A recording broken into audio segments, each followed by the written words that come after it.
une jeune mariée veut que le grand-père handicapé qui l'a élevé la conduise à l'hôtel. Sa future belle-mère s'oppose à l'idée et met en place un plan. C'était censé être le plus beau jour de la vie de Sabrina Patterson, et il s'est transformé en cauchemar. Elle était sur le point d'épouser un homme qu'elle adorait, mais sa mère semblait déterminée à gâcher cette journée spéciale. Greta Donney était une femme élégante d'une cinquantaine d'années qui refusait de vieillir. Son cou et ses pommettes étaient lisses, son corps maigre et élégant, et elle s'habillait comme un mannequin de Vogue italien. Malheureusement, elle avait un fort tempérament et plein de préjugés. Puisque Sabrina était orpheline, Greta a dit qu'elle devrait être conduite à l'hôtel par son mari, M. Donney. Sabrina aimait bien Ryan Donney. C'était un homme charmant, simple et doté d'un sens de l'humour excentrique. Son fiancé Ron ressemblait beaucoup à son père, et heureusement, il ne ressemblait pas du tout à sa mère. Ce que Sabrina voulait, c'était que son grand-père, Frank, l'accompagne jusqu'à l'hôtel. Frank s'est occupé de Sabrina depuis que ses parents sont morts dans un accident de voiture quand elle avait 16 ans. Frank avait lutté contre sa propre perte et avait quand même réussi à élever une adolescente confuse et tourmentée pour en faire une femme adorable, responsable et prospère. Sabrina aimait Frank et lui devait tout. Mon grand-père m'escortera jusqu'à l'hôtel, a dit Sabrina avec fermeté. Si est ce que je veux, et je suis la mariée. Greta a affiché un sourire patient et factice et a dit gentiment, mais, chérie, quand le père de Meghan Markle n'a pas pu venir au mariage, son beau-père, le prince de Galles, l'a accompagné jusqu'à l'hôtel. Je ne suis pas Meghan Markle, a répondu Sabrina. Et je suis sûr que si elle avait eu un grand-père, il aurait été là. Il n'y a vraiment rien à discuter. Greta avait vu la lueur d'acier dans les yeux de Sabrina, et elle a reculé pour se regrouper, mais elle n'a pas abandonné. Elle était la maîtresse de la retraite stratégique, et elle arrivait toujours à ses fins. Toujours. Le jour du mariage, Greta a mis son plan à exécution. Le mariage avait lieu dans la magnifique maison des Donney, et un somptueux et élégant buffet avait été préparé dans les jardins.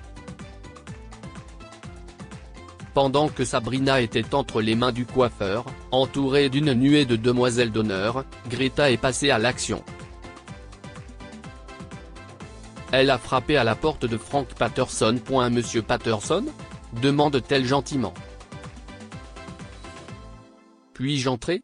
Il y eut un bruit de roues sur le sol hautement poli, puis Frank ouvrit la porte. C'était un homme au visage aimable d'environ 70 ans, avec un épais chaume de cheveux neigeux. Greta pensa qu'il aurait été un bel homme s'il n'avait pas été en fauteuil roulant.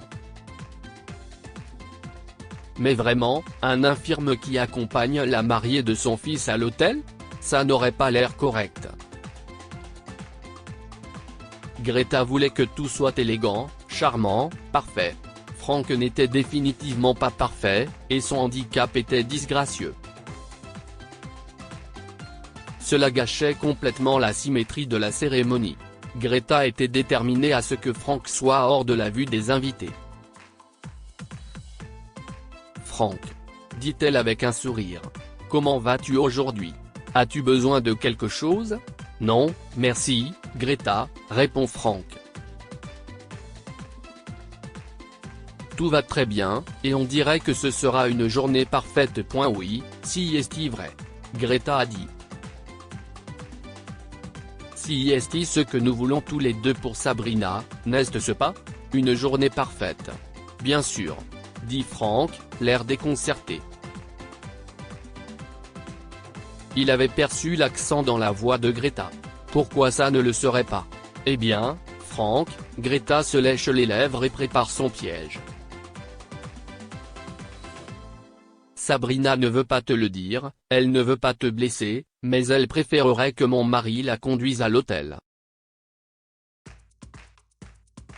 Je sais qu'elle ne te le dira jamais, elle t'adore, mais je sais que tu feras ce qu'il faut. Franck a eu l'air blessé pendant un instant, puis il a couvert d'un sourire. Oui, bien sûr. Je lui dirai point non. S'écrie Greta. Faisons-lui la surprise. Ryan sera là pour la conduire à l'hôtel le moment venu. Elle sera ravie. Je vois, dit Franck. Je crois que je dois en discuter avec ma petite fille. Elle m'a demandé de m'occuper de ça, Franck, a dit Greta. Elle ne veut pas s'énerver aujourd'hui. Elle m'a dit que tu avais du caractère. Fâché? Un tempérament? Franck avait l'air non seulement blessé mais en colère. Je vois. Je crois que je vois exactement ce qui se passe ici. Franck a attrapé son portefeuille et son téléphone et est sorti de la pièce en se déplaçant sur une chaise roulante. Tu peux dire à Sabrina que je la verrai quand elle reviendra de sa lune de miel, dit Franck à Greta. Au revoir. Greta a regardé Franck s'en aller sur sa chaise roulante.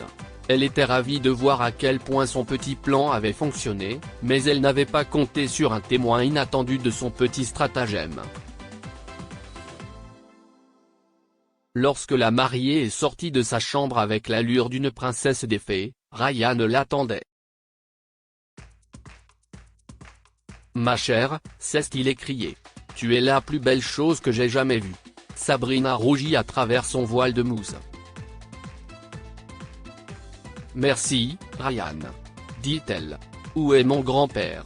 Il ne se sent pas bien. » Greta s'est écriée. « Pauvre homme, je crois que l'excitation a été trop forte pour lui. Il ne se sent pas bien ?» demande Sabrina, alarmée. « Mais, je dois voir ce qui ne va pas. Il va bien. » Greta s'est empressée de dire. Il a dit d'y aller. Il a pris une de ses pilules et de ne pas retarder le mariage. Menteur. S'écrie une voix féroce. Sabrina, ma mère est une menteuse. Sabrina s'est retournée, stupéfaite de voir la sœur de Ron, Ella. Ella était l'une de ses demoiselles d'honneur et devenait rapidement une bonne amie. Ma mère a dit à ton grand-père que tu ne voulais pas qu'il te conduise à l'hôtel, dit Ella. Il a appelé un taxi. Il rentre chez lui. Sabrina jette à Greta un regard furieux. Comment oses-tu? S'est-elle écriée. S'il est parti, tu peux entrer et dire à Ron et aux invités que le mariage est annulé. Nous irons à Las Vegas, et tu ne seras pas invité. Attrapant ses larges jupes et les tenant au-dessus de ses chevilles, Sabrina se précipita vers la porte. Elle arriva en même temps que le taxi s'arrêtait sur le trottoir. Grand-père, s'écrie-t-elle. Stop. S'il te plaît, ne pars pas. J'ai besoin de toi. Franck dit, mais... Je pensais que tu ne voulais pas de moi. Que j'étais une gêne. Non. Dit Sabrina. Jamais. Je t'aime, et il n'y a personne au monde avec qui je serais plus fier de descendre l'allée que toi. 10 minutes plus tard, le quatuor à cordes a commencé à jouer la marche nuptiale, et les demoiselles d'honneur sont apparues. Elles se sont alignées de chaque côté de l'allée et ont ouvert la voie à la mariée. Sabrina était radieuse, sa main reposant fièrement sur l'épaule de son grand-père, qui avait les larmes aux yeux. Tous deux ont lentement descendu l'allée sous le regard souriant des invités.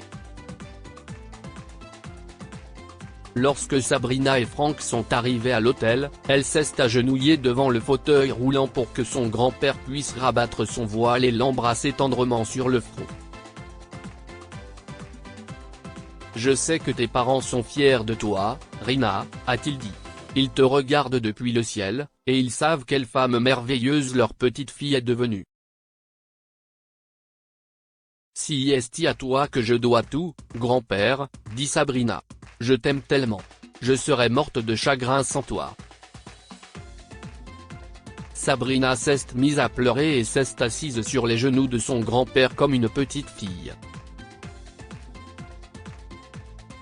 À ce moment-là, Rhône pleurait, les demoiselles d'honneur pleuraient, ainsi que de nombreux invités. La seule personne qui n'était pas émue par cette scène touchante était Greta. Elle espérait que Sabrina ne parlerait pas à Rhône de son petit stratagème et de la façon dont il avait presque gâché son mariage. C'était une belle cérémonie, et après les je le veux, la fête a commencé. C'était le mariage le plus beau et le plus heureux que l'on ait jamais vu. Non pas parce qu'il était cher, à la mode ou élégant, mais parce qu'il s'agissait de célébrer l'amour, toutes sortes d'amour. Si est ce que Greta n'a jamais compris. Que pouvons-nous apprendre de cette histoire?